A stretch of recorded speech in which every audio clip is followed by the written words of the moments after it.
LIC Music Project Mix by DJ Ramkumar Kalapati Madhubani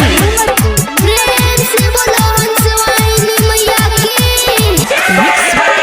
हटोला बड़ा वाला DJ बजैबै Saraswati मैया के तब भसैबै टोला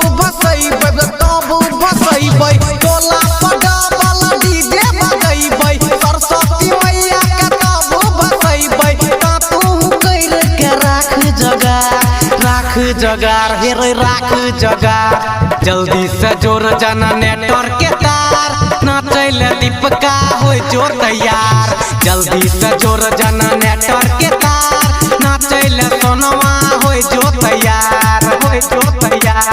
टोला बड़ा वाला डीजे बजैबै सरस्वती मैया के तब भसैबै ता तू कैर के राख जगार हे रे राख जगार जल्दी से जोर जाना नेटवर्क के तार नाचैल दीपका हो जो तैयार जल्दी से जोर जाना नेटवर्क के तार नाचैल संतोषवा हो जो तैयार हे रे हो जो तैयार प्रेम से बोलो हंसवानी मैया की प्रेम से बोलो हंसवानी मैया की पतिया सब कोई घुसाइले कान में होइते धमाका मैया के बसान में रे मैया के बसान में पतिया सब कोई घुसाइले कान में होइते धमाका मैया के बसान में डीजे पर नाचैला कोई नहीं रोकतै फोड़ देबै मुझे डीजे पर नाचैला कोई नहीं रोकतै फोड़ देबै मुझे ज्यादा जे बोलतै छियै गाम के बड़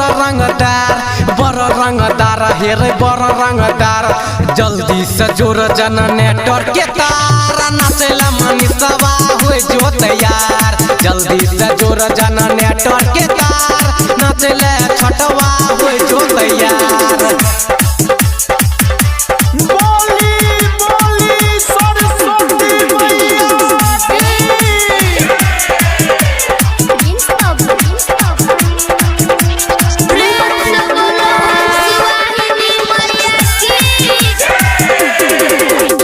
नाच के बेर नहीं कर शरम रे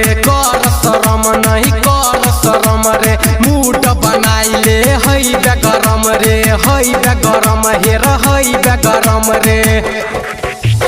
नाच के बेर नहीं कर शरम रे मूड बनाइले हई बे गरम रे मैया के भक्तन Mix by DJ Ramkumar Kalapati Madhubani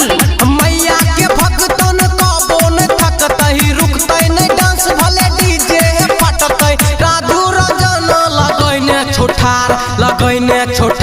लगैने छोठार जल्दी से जोर जन नेटवर्क के तार नाचैला संजीतवा हो जो तैयार जल्दी से जोर जन नेटवर्क के तार नाचैला मनीषवा हो जो तैयार हो जो न रे LIC Music Recording Studio, Triveniganj, Support.